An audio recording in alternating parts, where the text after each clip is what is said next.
Hi எல்லோரும் எப்படி இருக்கீங்க? மோஸ்ட்லி வெஜ் எல்லாம் நல்லா சமைச்சிருவேன். டைம் ரொம்ப எடுத்துக்க மாட்டேன். ½ அன் ஹவரில் 2 பொரியல், குழம்பு, சாப்பாடு எல்லாமே பண்ணிடுவேன். ஆனால் நான்வெஜ் மட்டும் எனக்கு ரொம்ப லேட் ஆகிற மாதிரி இருக்கும். அதை வாஷ் பண்ணுறதுக்கே நான் ரொம்ப டைம் எடுத்துக்குவேன்.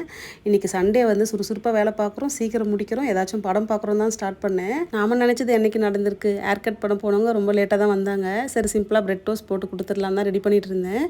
இது கூட நிறைய சீஸ் வெஜ்ஜஸ்லாம் போட்டால் இன்னும் சூப்பராக இருக்கும். பொறுமை இல்லாதனால சிம்பிளாக முடிச்சுக்கிட்டேன். இன்றைக்கி மட்டன் தான் எடுத்துகிட்டு வந்திருந்தாங்க. மட்டனில் ஒரு கிரேவி தான் ரெடி பண்ண போகிறேன்.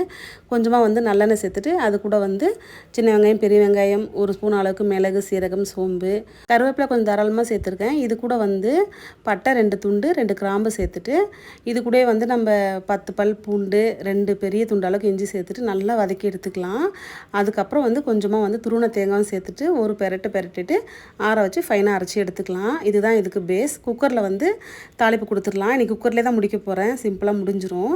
தாராளமாக நல்லெண்ணெய் சேர்த்துட்டு சோம்பு போட்டு தாளிச்சிட்டு சின்ன வெங்காயம் பொடியாக கட் பண்ணி வச்சுருக்கேன். தக்காளி சேர்த்துட்டு எல்லாமே நல்லா குழஞ்சி வெந்து வந்ததுக்கப்புறம் கொஞ்சமாக உப்பு போட்டுட்டு கருவேப்பிலையும் கொஞ்சம் போட்டுட்டு தனி மிளகாத்தூள் கொஞ்சமாக, தனியாத்தூள், குழம்பு மிளகாய் பொடி கொஞ்சம் தாராளமாக போட்டு நல்லா சுருள வதக்கி எடுத்துக்கலாம்.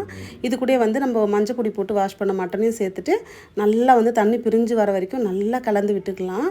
அரைச்சி வச்சுருக்க பேஸ்ட்டை சேர்த்து நல்லா கலந்து விட்டுட்டு தேவையான அளவுக்கு தண்ணி சேர்த்துட்டு உப்பு நல்லா செக் பண்ணிக்கலாம்.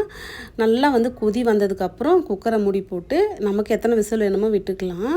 விசிலில் அடங்கினதுக்கப்புறம் ஓப்பன் பண்ணோன்னா கமன்னு மட்டன் கிரேவி ரெடி ஆகிடும். எல்லாத்துக்குமே அட்டகாசமாக இருக்கும். கண்டிப்பாக ட்ரை பண்ணி பாருங்கள்.